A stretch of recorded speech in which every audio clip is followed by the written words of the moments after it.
been feted as the food capital of the world, but is it an anomaly? Is it skewing the national statistics? Or is it simply a front runner in the trends that then go nationwide? It's more trend-based.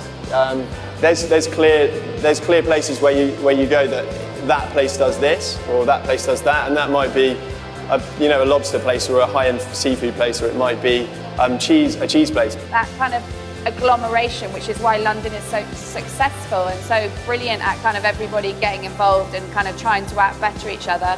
And I worry about it for the rest of the country. I mean, it is happening, but it's just, you need that kind of critical mass. Because London is so commodified, it's really difficult, as everyone knows, to get a kind of niche in the food business. So street food has been a way, and I think that's obvious to everyone, of people being able to get their foot in the door, if you like, that they can start a stall and have a pop-up. If you're an investor with some money, you want to open a restaurant, why would you not open it in London?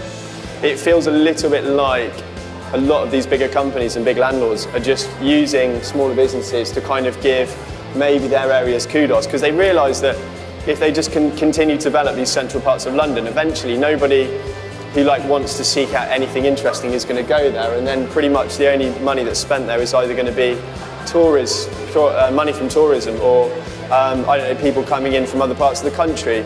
Doing fieldwork around London was that that you could kill the thing you loved. If you made it so busy and successful that people could no longer, who wanted to buy things, could no longer kind of get to the stalls or sort of go, get a seat in a restaurant because it was constantly booked out, or it had no bookings, or you could go at 5:30 or at 10:30, for a seating window of an hour and a half before you get shoved off because you're not Gwyneth Paltrow.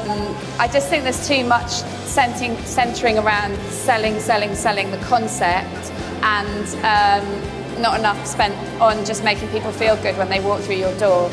It's their dream to be able to grow the produce themselves, and I think people in restaurants have made that connection with the producer, and now actually they want to become the producer as well.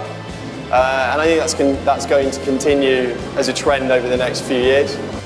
In both, not just in eating out, but in growing food, in production and distribution, in the way we consume, in the way we clean up, and how we deal with our waste. I think we're just going to be smarter about how we connect with the food chain.